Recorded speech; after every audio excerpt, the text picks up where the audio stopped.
Hello. और बढ़िया हैं आप लोग? पढ़ाई लिखाई चल रही है ना? अब ये चैप्टर तो लगभग ख़त्म होने वाला है, एक दो लेक्चर में। अभी तक हम लोगों ने जो किया है वो ये किया है कि पॉलन ट्यूब को एम्ब्रियो सैक में एंट्री करवा दी है, और अब हम लोग करेंगे फर्टिलाइजेशन, कि कैसे फर्टिलाइजेशन की प्रोसेस पूरी होती है। चलो आइए देखते हैं हम लोग क्या होता है यहाँ पे। फर्टिलाइजेशन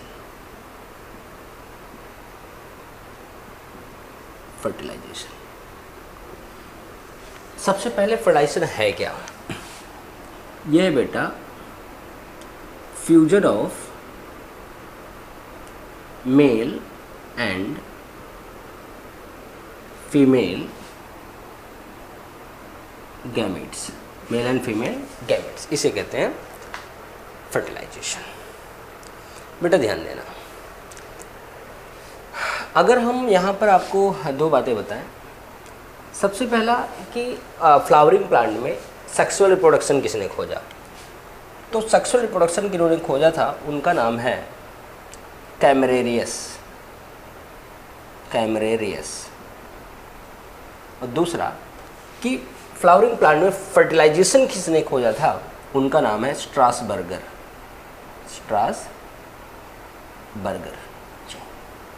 ये है सेक्सुअल रिप्रोडक्शन खोजने वाले, ये है फर्टिलाइजेशन खोजने वाले।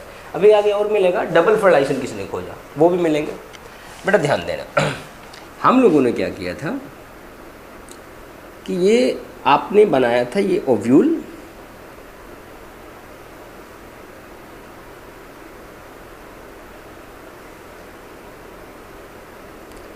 और यहाँ हमने बनाया था एम्ब्रियो सैक, यहाँ था एग एपरेटस का एग सेल, यहाँ था सिनर्जिड सेल्स, यहाँ पोलर न्यूक्लियाई, यहाँ एंटीपोडल सेल्स। यही थे बेटा, आप लोग ध्यान दीजिए, यही। चलो हम लोगों ने क्या था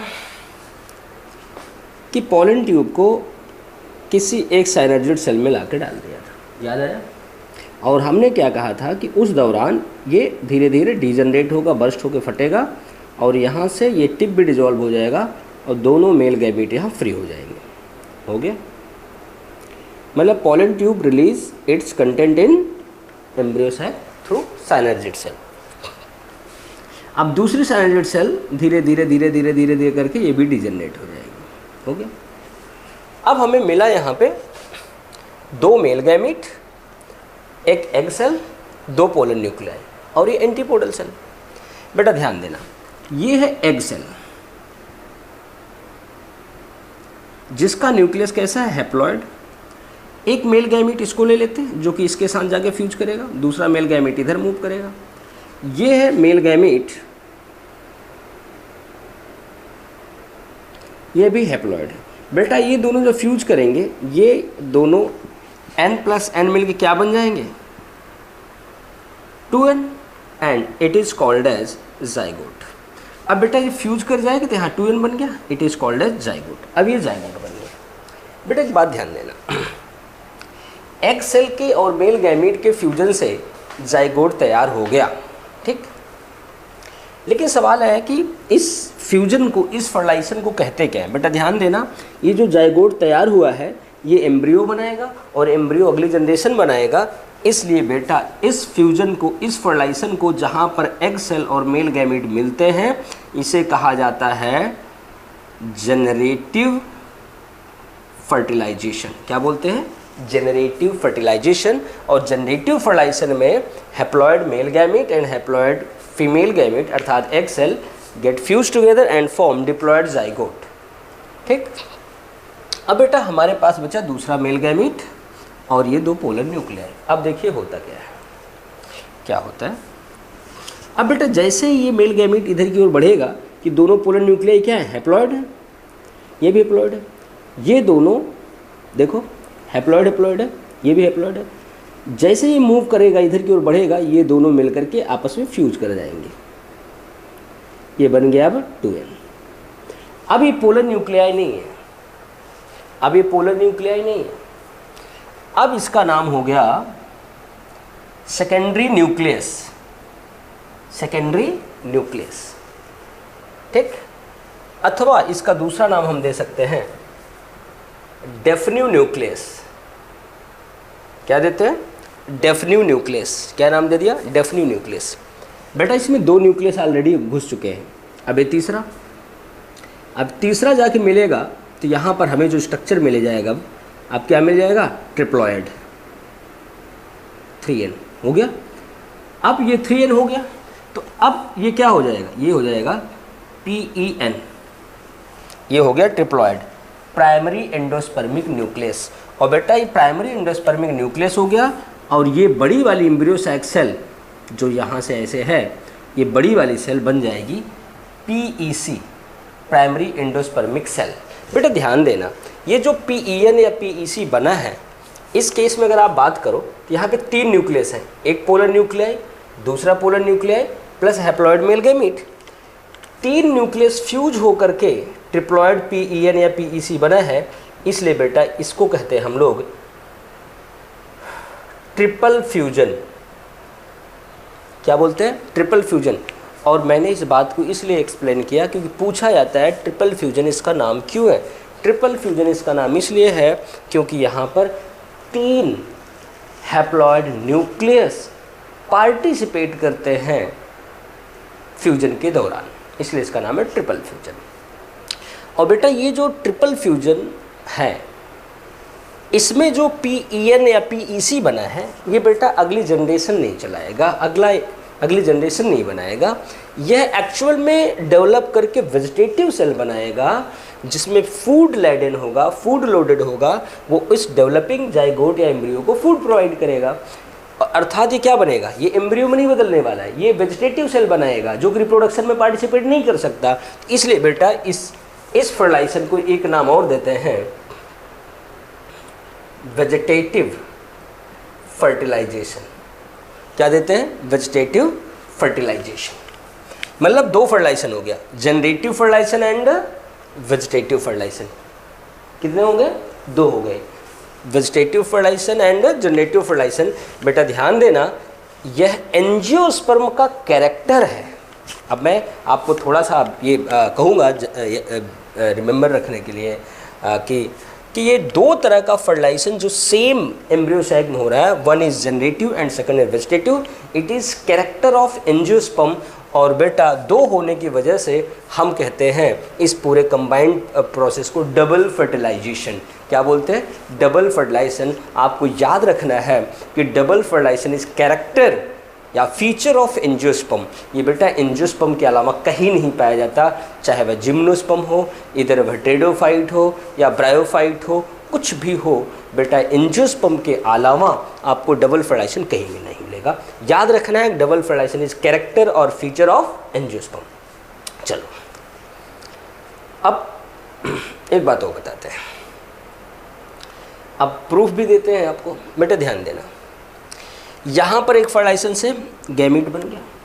अगर बेटा यहाँ दूसरा फर्टिलाइजेशन ना होता तो ये न्यूक्लियस हैप्लॉइड रहते, क्योंकि दूसरा मेल गैमीट ही ना होता, हैप्लॉइड रहते। और हैप्लॉइड रहते तो क्या होता? यहाँ अगर जो एंडोस्पर्म बनता, अगर ये सेल एंडोस्पर्म फॉर्मेशन पार्टिसिपेट करता तो हैप्लॉइड ही रह जाता। सही है ना? फ्यूजन होने की वजह से ये डिप्लॉयड हुआ है, अगर फ्यूजन ना होता तो हैप्लॉइड रह जाता। और आप याद रखना, जो हमारा जिम्नोस्पर्म है, जिम्नोस्पर्म के केस में जो एंडोस्पर्म बनता है वो फर्टिलाइजेशन से नहीं बनता, वो इसके पहले ही बन जाता है, इसलिए वो हैप्लॉइड रहता है। याद रखना है कि एंजियोस्पर्म में जो एंडोस्पर्म है that is triploid, while in gymnosperm endosperm is haploid. आप कोई रीजन पूछ ले बिकॉज, तो आप बता देना because in gymnosperm endosperm develop before fertilisation या विदाउट फर्टिलाइजेशन। बिना फर्टिलाइजेशन का बनता है वो एंडोस्पर्म, या एम्ब्रियो जो जनरेटिव फर्टिलाइजेशन है उसके पहले बन जाता है। ये 2 ऑप्शन आपके बनते हैं। अब अगली चीज़, अब एक सवाल और आपके पीएमटी में आता है बार बार कि double fertilisation was first observed by, कि ये 2 प्रोसेस एंजियोस्पर्म में हो रहा है, इस बात को किसने हमें बताया था? उस महान व्यक्ति के बारे में तो हमें जानना चाहिए कि जिन्होंने इसे बताया था। बेटा डबल फर्टिलाइजेशन को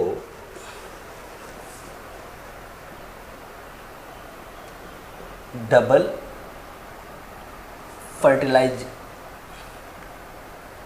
फर्टिलाइजेशन को जिन्होंने ऑब्जर्व किया था उनका नाम है नवास्चिन। क्या नाम है? नवास्चिन।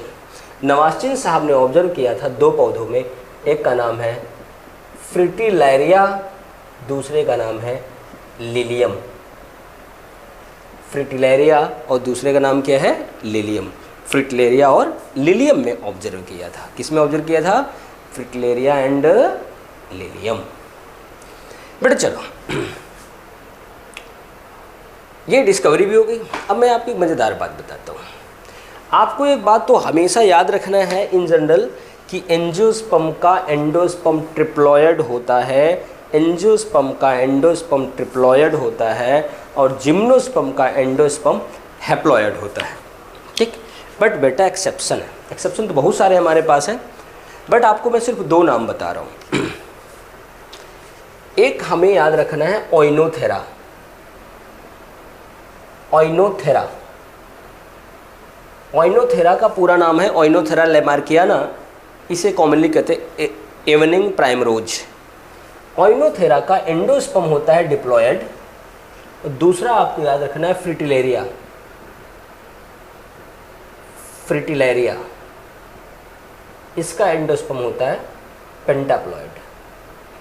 वैसे बेटा हमारे पास 9 भी है, 1000 की संख्या में भी प्लॉयडी हमारे पास है, बट ये दो मैं इसलिए दे दिया क्योंकि पहले इस पे न्यूमेरिकल बने वाले सवाल बने थे या स्टेटमेंट वाले बने थे, और अपने असाइनमेंट में भी आपको मिल जाएगा, इसलिए मैं इसको बता दिया। बेटा ध्यान देना, ओइनोथेरा एक्सेप्शनल केस है जिसमें एंडोस्पर्म हमारा ट्रिप्लॉयड की बजाय डिप्लॉयड होता है।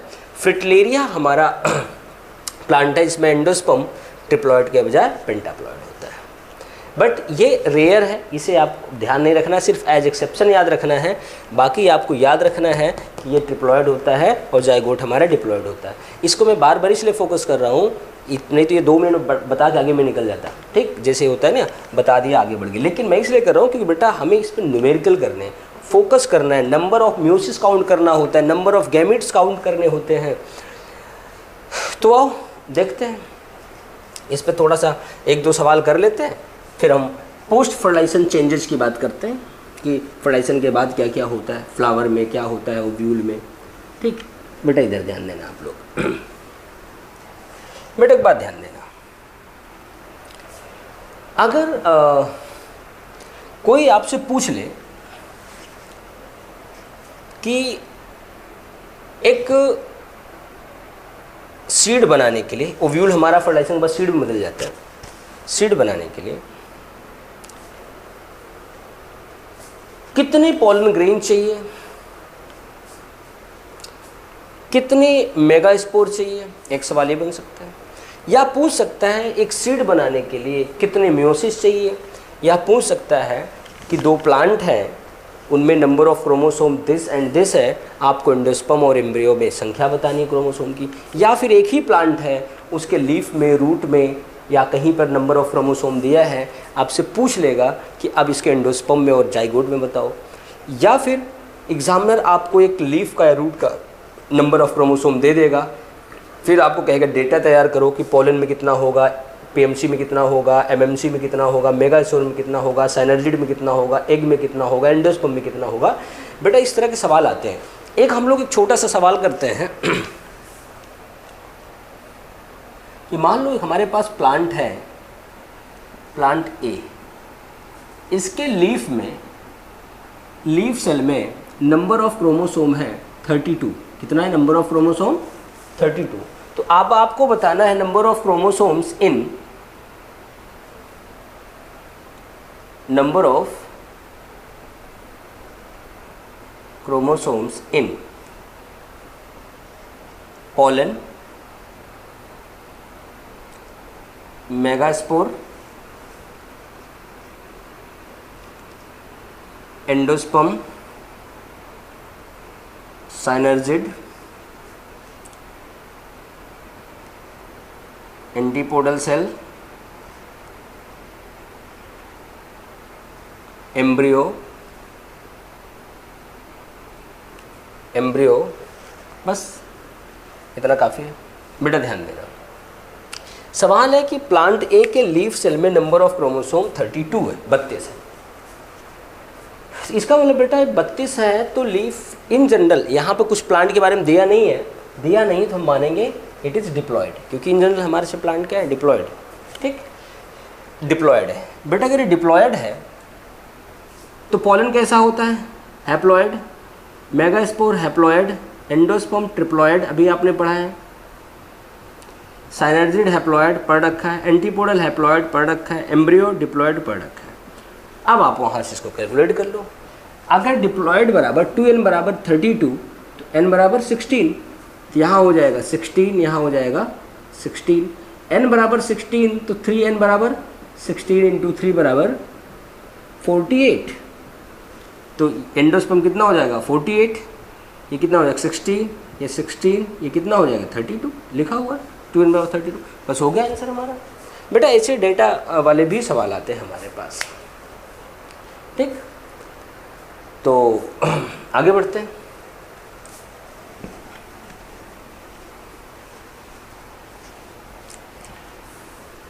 हमारे पास अगर एक सवाल ये आ जाए कि अगर आपको पता है कि फर्टिलाइजेशन के बाद ओव्यूल चेंज इनटू सीड, ठीक, जितना ओव्यूल होगा उतना सीड बनेगा। अगर एग्जामिनर कहता है कि आपको बताना है क्वेश्चन में कि आपको बनाने हैं 100 सीड्स ऑफ पी या वीट, कुछ भी ले लो, एग्जामिनर ने आपसे कह दिया कि आपको 100 सीड बनाने हैं पी के या वीट के, देन आपको कैलकुलेट करना है नंबर ऑफ म्यूसिस। क्या कैलकुलेट करना है, नंबर ऑफ म्यूसिस। आपको कैलकुलेट करना है नंबर ऑफ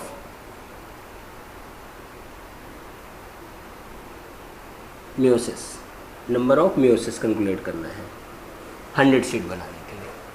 तो अब आप कैसे कैलकुलेट करेंगे, आप बताओ, आ गया आंसर? चलो, जो भी आया होगा आपका आंसर, उस आंसर को मैच करना। मैं क्या बताने चलूँ, ध्यान देना बेटा। सबसे पहले आंसर मैं आपको नहीं बताऊंगा, मैं आपको लॉजिक बताऊंगा कि 100 सीड बनने के लिए कितना कितना क्या क्या चाहिए, और फिर हम एक ट्रिक निकालेंगे और इस ट्रिक से आप दुनिया भर के सारे सवाल कर सकते हैं, चाहे कैसी भी कंडीशन लगा के आ जाए। बेटा ध्यान देना, बेटा आप यही एक बात समझो कि एक सीड बनाने के लिए हमें कम से कम एक पोलन चाहिए और एक मेगा स्पोर चाहिए, क्योंकि एक मेगा स्पोर से एक एम्ब्रियो सैक बनेगा। सही है ना? ठीक, बेटा ध्यान देना, एक के लिए एक, देखना, एक सीड बनाने के लिए हमें एक मेल मतलब पोलन और एक फीमेल मतलब मेगास्पोर चाहिए। इसका मतलब एक पोलन के लिए एक मियोसिस चाहिए कि नहीं, और एक फीमेल के लिए एक मियोसिस चाहिए कि नहीं, एक फीमेल के लिए एक मियोसिस चाहिए कि नहीं चाहिए।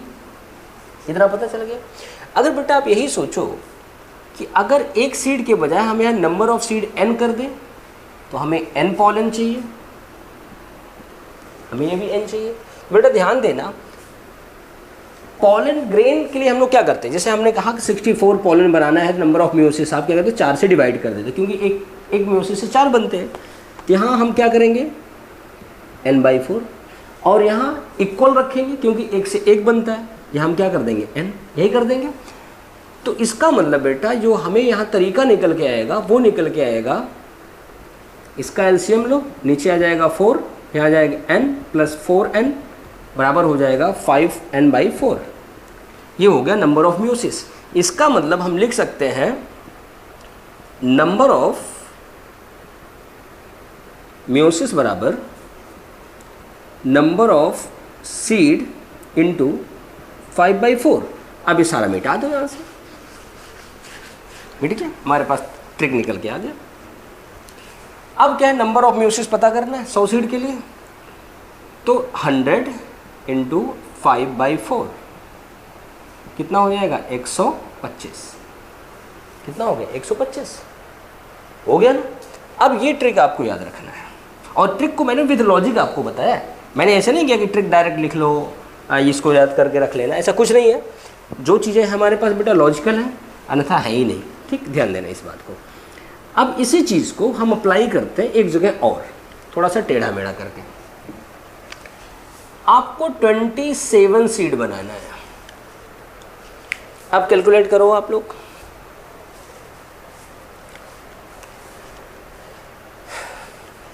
कैलकुलेट कर लिया, कितना आया? चलो जो भी आया देखते हैं। 27 सीड के लिए म्यूसिस, नंबर ऑफ म्यूसिस बराबर आपने क्या किया था, नंबर ऑफ सीड मतलब 27 इंटू 5/4। ये कितना हो जाएगा? ये हो जाएगा 27 इंटू 1.25, मल्टीप्लाई करो,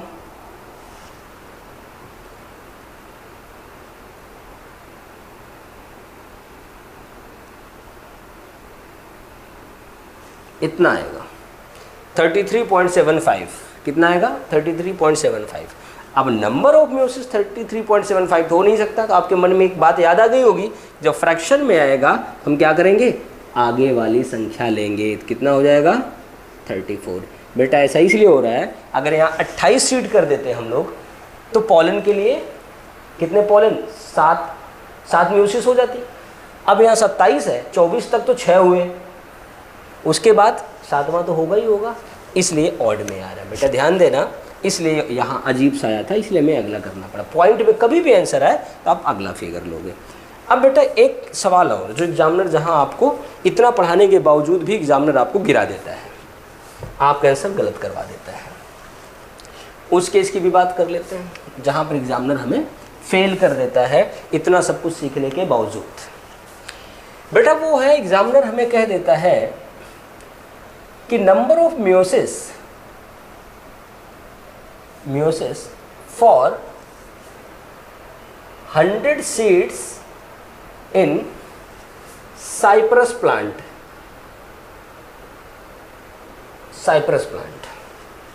आप कहोगे ये कौन सी बड़ी बात है सर, लगा दो आंसर, ये ट्रिक लगा दो आ जाएगा। नहीं बेटा, नहीं आने वाला है, क्योंकि आप याद करो, मैंने जब आपको माइक्रोस्पोरोजेनेसिस पढ़ाया था म्यूसिस, तो वहाँ पर मैंने एक एक्सेप्शन बताया था लास्ट में कहीं, कि साइप्रस प्लांट के केस में एक म्यूसिस से जो आप 4 बनाते हो, ये 4 सर्वाइव नहीं करते, 3 खराब हो जाते हैं, तो 1 से 1 बनता है। इस केस में बेटा क्या होगा, n के लिए n pollen grain, n seed के लिए, और n फीमेल अर्थात n मेगास्पोर, तो यहाँ पर यहाँ भी 1 से 1 मिलेगा और फीमेल भी 1 से 1 मिलेगा, मतलब n के लिए n के लिए n, मतलब यहाँ हो जाएगा नंबर ऑफ म्यूसिस बराबर 2n। जहाँ बेटा साइप्रस या साइप्रेसी फैमिली आ जाए, जस्ट डबल कर दोगे, इसका मतलब नंबर ऑफ म्यूसिस बराबर 2 इंटू 100 बराबर 200। ये हो गया, ये हो गया ना। तो बेटा एक सवाल ये भी बनता है हमारे पास, चलो यहाँ तक कर लिए। तो कुछ ऐसे सवाल जो कि सिर्फ पेपर में आते हैं, नेचर में एग्जिस्ट नहीं करते, उनको भी कर लेते हैं। तो मतलब नेचर में एग्जिस्ट ना करने का मतलब वो प्रैक्टिकली हम नहीं करा सकते अपने एग्रीकल्चर फील्ड में, बट सवाल एग्जामिनर देता है हमारे स्टूडेंट्स की IQ चेक करने के लिए कि आप कितना लॉजिक जानते हो। तो वो PMT में लगातार आता है, तो इसलिए उसको बताना हमारी ड्यूटी है, हम आपको बताते हैं। बेटा ध्यान देना, अगर एग्जामिनर आपको एक क्वेश्चन देता है, कहता है कि हमारे पास एक प्लांट है A, जिसकी प्लॉइडी है 2n, और एक प्लांट B है जिसकी प्लॉइडी है 4n। एग्जामिनर पता है सवाल लिखने में कैसी चालाकी करता है, एग्जामिनर लिखता है plant B is pollinated by plant A। देखो उसने क्या कहा, plant B is pollinated by plant A, मतलब पोलन ग्रेन ए से बी की ओर गया, तो इससे क्या जाहिर होता है, A is male, B is female. अब इसको मैंने इसलिए बोला बेटा क्योंकि यही सवाल का खेल है। तो एग्जामिनर ने कहा आप बताओ यहां पर प्लॉइडी ऑफ एंडोस्पर्म, पहला सवाल। दूसरा सवाल बनाएगा कि अगर इफ क्रॉस इज रेसिप्रोकल, अगर क्रॉस रेसिप्रोकल करा दे, अर्थात ए को फीमेल कंसीडर कर ले, बी को फीमेल कंसीडर कर ले, देन अगर रेसिप्रोकल क्रॉस करा दें, रेसिप्रोकल क्रॉस करा दें, तो आपको बताना है नंबर ऑफ, आपको बताना है ploidy in embryo and ploidy in endosperm. एक काम करना, यहां पर भी आप एंडोस्पर्म और एम्ब्रियो दोनों की निकाल लेना, ठीक है। अब आपको लगेगा इसमें क्या बड़ी बात है, हम तो अभी कर देते हैं। बेटा आप कर दोगे, लेकिन ऑप्शन ऐसा कंफ्यूजिंग आता है कि वो लिखे रहेगा कि लगभग सेम सेम चीज़ें मर्ज आपको दिखेंगी। मैं आपको लॉजिक बताता हूँ, बेटा ध्यान देना। सबसे पहले हम आपको लॉजिक पे ले चलते हैं, फिर सारी चीज़ें समझना, सॉल्यूशन देखना है इसका। बेटा वापस यहाँ जो भी डायग्राम में हमने फर्टिलाइजेशन किया था उस लॉजिक पे आना। आपने जब एम्ब्रियो बनाया तो आपने क्या देखा, n male plus n female equal 2n बन गया। और जब एंडोस्पर्म बनाया, n male plus polar nucleon polar nuclei, polar nucleon polar nuclei, अर्थात female n plus n female, मतलब हम क्या कह सकते हैं 2n फीमेल इक्वल 3n बन गया। यही थी बात थी ना बेटा। ये n क्या शो करता है, अब एक बहुत बड़ी बात बताने चल रहा हूँ, इसको आप पूरी ज़िंदगी याद रखना तो मज़ा आ जाएगा। यहाँ n सिर्फ प्लॉइडी रिप्रेजेंट नहीं करता, n बताता है प्लॉइडी ऑफ गेमीट, वो करंट स्टेज को शो करता है। अब बेटा ध्यान देना, ऐसा नहीं कि यहाँ 4n है तो हम सिर्फ n लाएंगे, नहीं। गैमीट ये n जो लिखा हुआ है ना, हमने पढ़ा था डिप्लॉयड प्लांट के लिए, मतलब ये क्या है, n आया हुआ है बायोमियोसिस, कंडीशन क्या है कि प्लांट डिप्लॉयड था, मतलब ये n रिप्रेजेंट करता है half of number of chromosome in somatic cell. क्या रिप्रेजेंट करता है, फिर से बोलना, क्या रिप्रेजेंट करता है, number of half of chromosome in somatic cell of plant. तो बेटा इसका मतलब क्या हुआ, पहले केस में अगर हम एम्ब्रियो की बात करें, उस फर्स्ट केस में एम्ब्रियो की बात करें तो मेल का आधा n प्लस फीमेल का आधा 2n बराबर 3n, मतलब एम्ब्रियो कैसा हो गया, ट्रिप्लॉइड हो गया ना। और एंडोस्पर्म की बात करें, एंडोस्पर्म की बात करें तो फीमेल का 2n, अर्थात फीमेल पूरा मेल n, मेल आधा, 2n का आधा n, फीमेल पूरा मतलब 4n, कैसा हो गया 5n, ये हो गया एंडोस्पर्म। बात को समझना। अब सेकंड स्टेज उल्टा करो, ए को फीमेल बनाना है, बी को मेल बनाना है। अब हम मेल लेंगे, मेल का आधा 2n plus n 3n, embryo फिर 3n, एम्ब्रियो पे कोई फर्क नहीं पड़ने वाला क्योंकि मेल फीमेल हमेशा आधा आधा आते हैं। अब एंडोस्पर्म की बात करो, एंडोस्पर्म की बात करो, मेल का आधा अर्थात 2n प्लस फीमेल का पूरा 2n बराबर 4n, कैसा हो गया एंडोस्पर्म। यहाँ देख रहा, फर्स्ट केस में एंडोस्पर्म पेंटाप्लॉयड, सेकंड केस में एंडोस्पर्म इज टेट्राप्लॉयड, और जब दोनों केस में एम्ब्रियो कैसे ट्रिप्लॉयड। और एक मजेदार बात आपको बताएं, ऑड प्लॉइडी वाला एम्ब्रियो कभी सेक्सुअल रिप्रोडक्शन नहीं करता, सिर्फ वेजिटेटिव रिप्रोडक्शन करता है। ये जेनेटिक्स में लाइन भी आपको मिलेगी। चलो, अगर ये चीज़ें आपके समझ में आ गई हैं तो ठीक है, नहीं आई हैं तो आप हमसे पूछ लेना, ठीक। आपको पता है कैसे पूछना है। अब एक सवाल मैं पीएमटी का आपसे पूछता हूँ। पीएमटी वाले एग्जामिनर साहब लोगों ने कुछ दिया था आपको एग्ज़ाम में सॉल्व करने के लिए। क्या दिया था उन्होंने, ध्यान देना। उन्होंने दिया था नंबर ऑफ क्रोमोसोम्स इन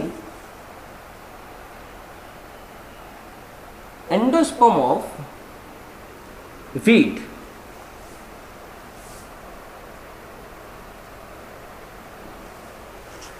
आपको कैलकुलेट करके बताना है कि एक एडिबल वीट है। ये वीट का मतलब यहाँ पर एडिबल वर्ड लिखा रहता है, एडिबल वीट, खाने वाला गेहूँ जो जिसकी रोटी खाते हैं हम लोग आटा बना के, मतलब आटा बना के नहीं, आटा बना के उसको रोटी बना के। हाँ, तो ध्यान देना, एग्जाम में पूछ रहा है कि हमारे पास एडिबल वीट की वैरायटी है, कल्टीवेटेड वैरायटी है, और जिसका नंबर ऑफ, जिसकी प्लॉइडी और नंबर ऑफ क्रोमोसोम ब्रैकेट में मेंशन है कि गेहूँ हमारा edible wheat triticum aestivum is hexaploid and somatic cell contain 42 number of chromosomes. Now आपको कैलकुलेट करना है number of chromosomes in endosperm, number of chromosomes in endosperm, number of chromosomes in endosperm. बेटा अब आप ध्यान देना, एंडोस्पर्म के लिए फीमेल भी चाहिए, मेल भी चाहिए, पता है, फीमेल का पूरा क्रोमोसोम चाहिए और मेल का आधा चाहिए। तो बेटा ध्यान देना, अब मेल का आधा 21, फीमेल का पूरा 42, कितना हो गया 63, नंबर ऑफ क्रोमोसोम 63। लेकिन बच्चे कैसे करते हैं, एंडोस्पर्म 3n में होता है तो हमें वो 6n बराबर 42 दिया है, तो n बराबर हमारा 42/6 बराबर 7 हो जाएगा। ये हो जाएगा 3 × 7 बराबर 21। नहीं भैया ये गलत है, गलत है, ऐसे प्लीज़ ऐसे मत करना आप लोग। मैंने कई बार बताया कि यहाँ जो हमने किया था वो somatic number of, half of number of chromosomes somatic cells in plant मैंने बोला था। तो बेटा प्लांट में 42 है तो गैमेट में कितना जाएगा, आधा जाएगा मियोसिस से।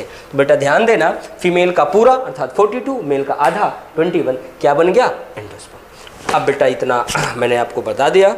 अब हम लोग पोस्ट फर्टिलाइजेशन चेंजेस पढ़ेंगे अगली क्लास में। Okay, thank you.